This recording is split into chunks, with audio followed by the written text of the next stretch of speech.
What's up, guys? I'm going to show you how to split a valve today. Hopefully we got you kind of set up, your pack out's kind of set up in the same way. If not, let me know and we'll get you all set up.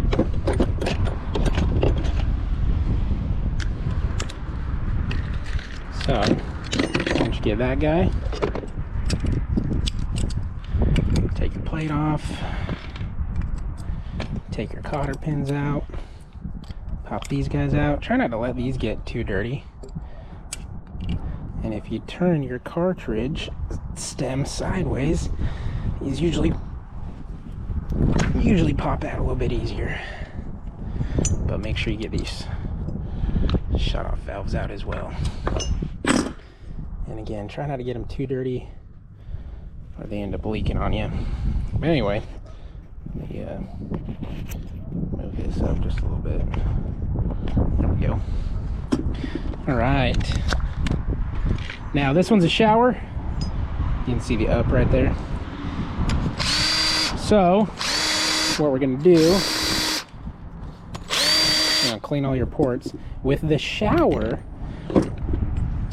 we're just gonna block our drop. And this I just cut off of a shower, a tub stub out, and you can use that, or you can make your own. Just get a copper cap, throw your cap on there, throw this guy in there, simple as that. Now with a tub, we can buy one of these, throw this in there. This is a 10-inch drop with a, you can see it's got the stub out in it that we use. So this is what this will look like. I don't know, in the sunlight might be a little bit better. But anyway, so that's what a tub is gonna look like. And again, once you put you can just cut this off, save these, and you can use it. I guess it just kind of saves you from having to do this. But anyway, so that's that. Now, if you don't have one of those and you need to make one, just cut yourself 10 inches, because that's all this is.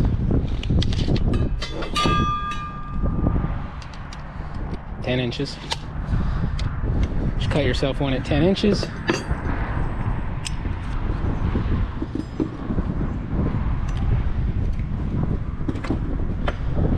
And that is ultimately what that's going to look like. So, and then you just, obviously solder it all in, but that's for a tub. We're going to do a shower today.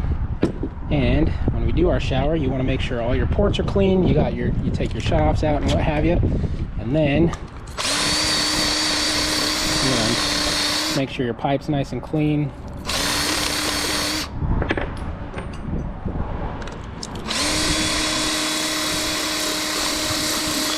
This, the Blue Monster is getting kind of old. Yeah, that thing is worse for the wear. I'm gonna have to get a new one, but usually it's really difficult to hold these in here because the Blue Monster will almost take them out of your hands. But this might be the last time I get to use this thing. But anyway, now you can use either the copper or you can use the brass. Honestly, I don't really like the brass. I'm not a huge fan. It takes a lot longer to heat up than the copper does. I feel like it doesn't clean as well either. It's a little more, it's more difficult to give yourself, I don't know. I'm on the fence about it. But these are cheaper anyway. These are just a little bit more difficult to work with. I know brass is the way to go, but it's just preference. In any case, when you cut your pipe, make sure you grab your deburring tool, whatever brand you guys use. Deburr the inside, deburr the outside of your pipe. Give it a little blow, stick it up in there, make sure it seats all the way. All right, looking pretty. We are looking like we are set up and ready to go. Grab your cleaning brush, give it a little wipe so you're not leaving too much dust and debris in your ports or on your copper pipe. Grab your torch. This MAP gas, you can see, MAP Pro, it just heats up a lot better. Just give yourself a little heat it up. So just need a little heat, that's all.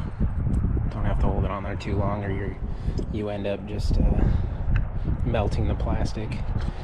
Anyway, slide your guy in there. Make sure you do the right port. It says up right there. Made that mistake a couple times early on in my plumbing career. Wasn't fun.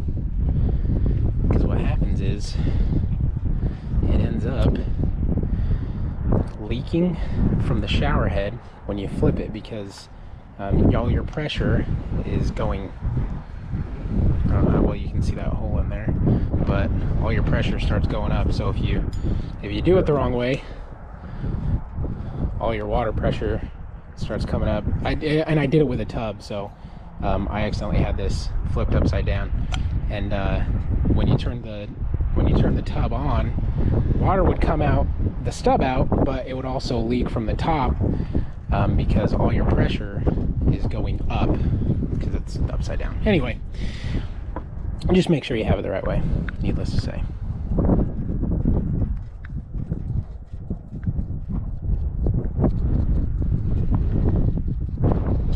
Alright, looks good. It's kind of a cold day today. Usually it stays a little bit softer, but that's okay. Now with these, they will seat all the way in here. You don't really want them in too far. Let me show you the difference actually between the copper and the brass, because the brass, you can see, goes all the way in, and you have not much of a lip to be able to solder to. The copper isn't much better, but at least a little bit more. Anyway, the goal is, what you want to do once you're ready is just to pull this out just slightly, so you have a little something for your solder to hit. But this is way too long.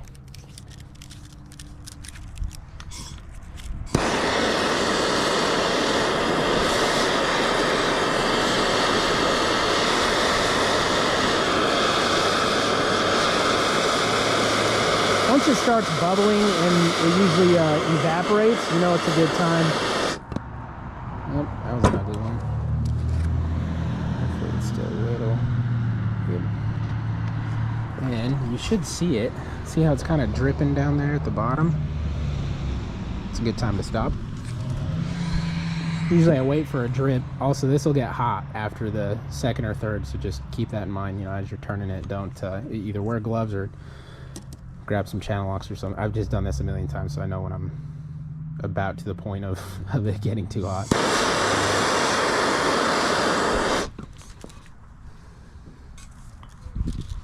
Use my other hand for my solder. You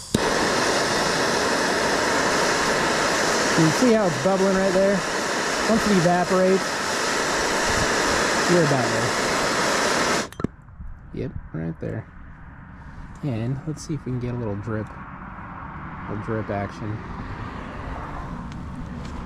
Nope, not gonna get it. But anyway, you can kind of see how it see how there's little drips down at the bottom there. If you get it hot enough, it'll actually drip down, hit the ground. And I have had some people complain because that solder sometimes likes to stick to the concrete. So just watch yourself wherever you end up doing it.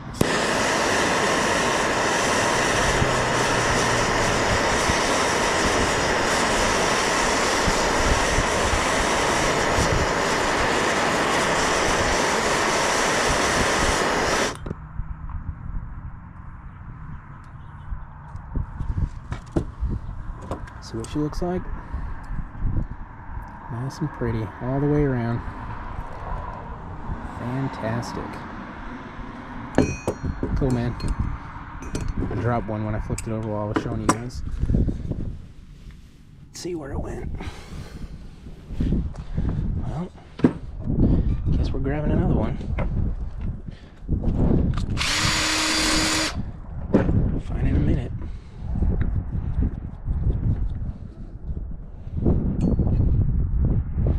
Just leave it out just a hair.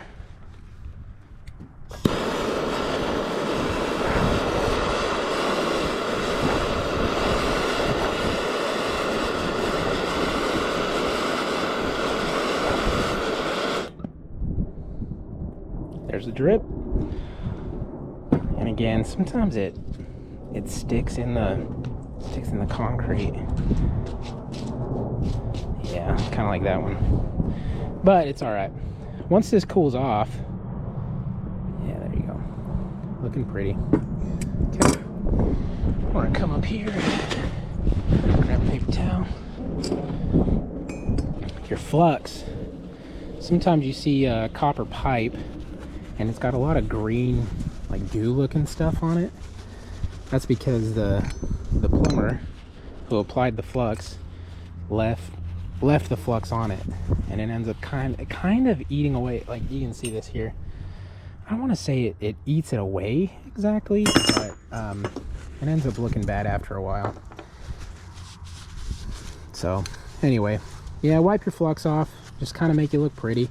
You can even grab one of these abrasive pads if you want, and really clean it up, and it'll shine for you. I think that personally is a little overkill, but makes you feel good about yourself, I guess. Anyway, once you do that and it's cooled off enough, it's really windy today, so this is actually cooling off a lot faster than I was anticipating. But yeah, once you get that done, what you want to do is grab yourself some cartridge grease.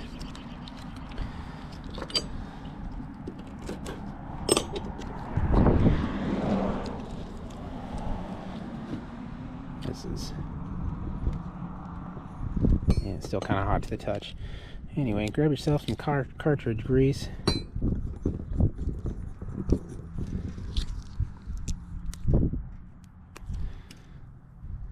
And because these are such a pain to fit in after you heat it up, because once you heat it up, it burns off all that grease that helps these rubber gaskets and parts move in here. So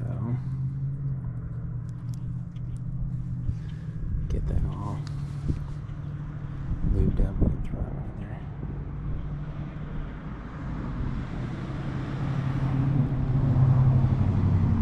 Throw that one in. Make sure that gasket's all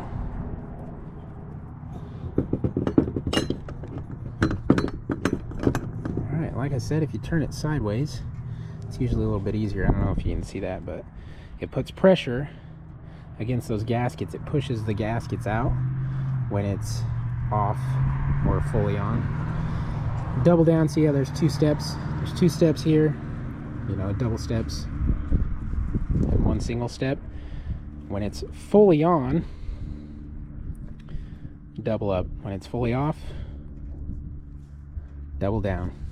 So measure up, hot and cold. Turn it sideways, and it's usually just a little bit easier to make sure you're. And there you have it, man. Just like that. It spins pretty easily. Double down, make sure it's off, so when you put it in, you're not getting water everywhere. To the side, pop these guys in, put your cotter pins in,